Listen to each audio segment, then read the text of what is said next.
First time I've seen, when they say animals know before you, the first earthquake, the big one, the 7.7 one, and when we went down the first time. Hey everyone, so it is 10 in the morning. Ruby and I haven't really slept because this past weekend, Saturday and Sunday, I don't know if you have heard, there was like a 7.7 earthquake in Surigao, and we got affected obviously here because we're very far from the epicenter, but we got affected here. So as you can see, our unit is fine, but I'm going to show you videos of the outside on the fourth floor and then the fifth floor, and there's some videos on the internet about the other buildings. I don't even want to venture in the other buildings, but Ruby and I are more than likely we're going to be finding a new home. So either we have a few options. Either we rent until we build our house, or we just buy another, I don't want to do condos anymore. Buy another maybe townhouse, or just a house and lot itself. So yesterday it wasn't too crazy. I mean, it was kind of crazy. I mean, Ruby can tell you. It's very hard for me to get nervous, but yesterday, the past 2 days, I've been somewhat anxious, antsy, because I looked it up. There's this thing called earthquake. What's the name of it?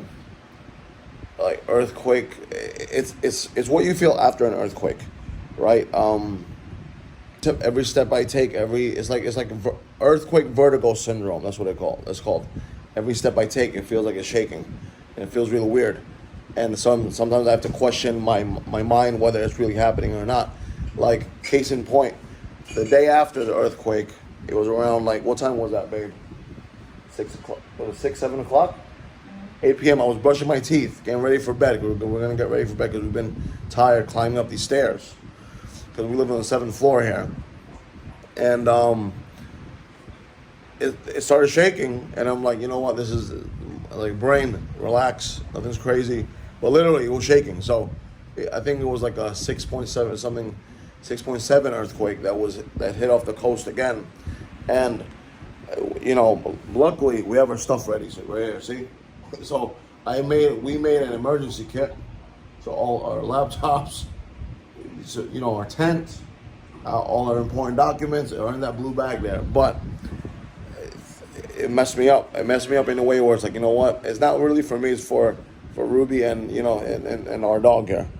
Because I'm like, this didn't feel right. So I told Ruby, I think it's time. I think it's time to move. The view is nice and everything like that. My health is a bit more important, and the family's health is a bit more important. So we're gonna make some plans. That's gonna be the. That's a plan. We're gonna make some things, and this dog is exhausted. Look at him.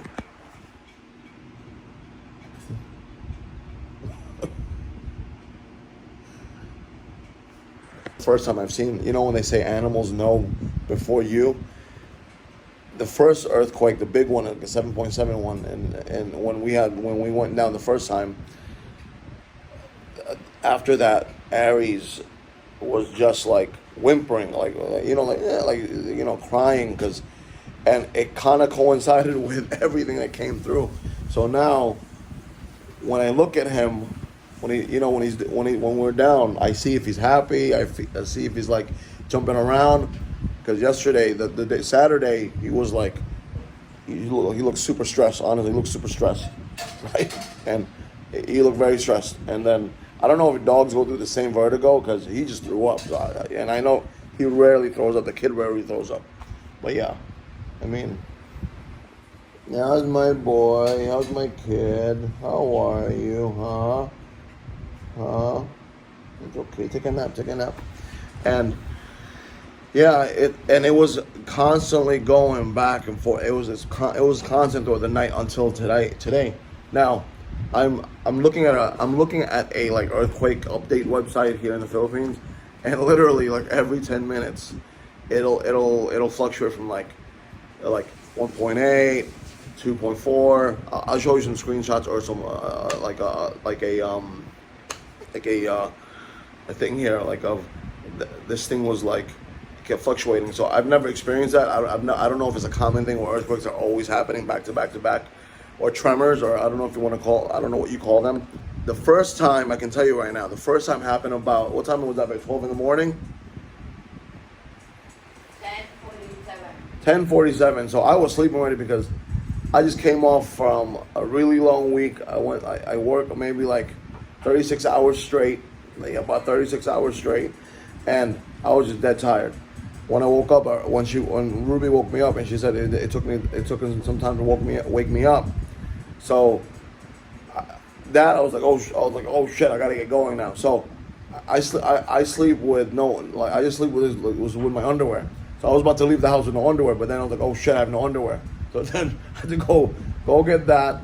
Now, because I was like, okay, let's go, because this isn't the first time we've had an earthquake. We've been through an earthquake.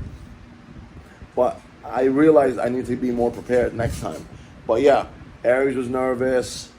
He hid under the couch, so I told Ruby, let's leave him, because we got to get going just in case it turns bad. But he luckily came. So it must have been 30 seconds, but you know, certain things that happen to me, I can kind of, to a good degree, like slow things down, but there's still so many things missing, right? And so I just told, let's go. Got the keys, got my shorts on, I left, and we went downstairs. We chilled out for like at least 2 or 3 hours, because the tremors, the aftershocks kept coming. So I was like, oh shit, what's happening here? But then when we were able to come up, because people were going up, I was like, okay, let me just wash the dishes. I hope that's the last one, and things like that. This is before I found out about the website. So in those 2 hours of me sitting down with Ruby, I was like, you know, let's game plan for this. Let's get all our stuff together, like our documents, our contracts for certain things we have here in the Philippines, everything. Let's just get a quick emergency kit, like 2 or 3 days of clothes, like relaxed clothes. And you know, in this time, the moment that I was planning all this, and I was planning to do it as we came up, because I thought it was done. I was washing the dishes, it started shaking again. That was like a 4 or something. So I was like, oh shit. Then we went downstairs, forgot the whole plan, because we didn't do the plan. We didn't really enact the plan. So went downstairs for another hour. So now we're at like 3 in the morning here now, at that time, right? And then I was like, babe, when we go upstairs, we're gonna set this thing up. Okay, we're gonna set this thing up, because just in case it happens. So when we were able to go upstairs, it was like 3 or 4 o'clock in the morning already. We set it up. We set it up, our escape plan. We you know, the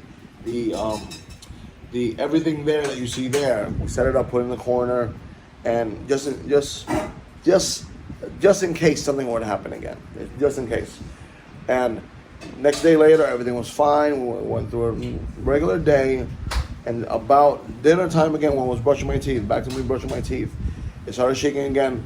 It might have taken us 15 seconds, which was, the moral of the story is sometimes like, for me, what I learned was, have an emergency kit. Have a kit where you can just up and go. Because it might have taken us like 15 seconds to get out, 10 seconds to get out the house. Just getting the dog, and we realized that being more relaxed with the dog helps a lot. And yeah, but hopefully you saw some of the updates, and then some of the videos here on you know, concerning the earthquake here and how it hit here in Davao City. So, you know, for me, more than likely, we will be, not more than likely, 100%, we're going to be seeking a new place to live. I just don't know whether it's going to be I think I'm kind of done with condos here. But I don't know if it's going to be just a townhouse setup or a detached house. So I don't know if we're going to be renting until we find that, or renting until we build one. Because I've been planning to build a house here anyway. Just got to look for the lot. But nonetheless, we're okay. And more importantly, I hope everyone out there in Davao City is okay. And Surigao, and all the way down Surigao. And I did hear that somebody did pass away in a building in Tagum, which is about 2 hours away. But this is only coming from Another one that happened 2 weeks ago in Jensen, which is south, and it killed like 7 people, I believe. I could be wrong, 3 to 7 people. So this one is up north. I understand that the Philippines is in the Ring of Fire, and this is like commonplace here, like every year from what the staff is telling me and people I meet is like around November to February things happen, like earthquakes happen all the time. But not that I'm gonna leave or be afraid to stay in Davao or anything like that. I will have to prepare more for certain things, as in just live in a 1 or 2 story house, maybe maximum 3 story house, because the transition of coming from the 7th going down, kind of hectic. And as well, I'm happy that we didn't live in the taller buildings, like in the 22 plus, like if you want to live in the penthouse life, because that would suck. That would really suck. But it is what it is. We just got to keep moving forward. It is what it is. And I just pray that everyone affected can get over it, and can move forward. But take care. God bless, and I'll see you guys soon. Bye.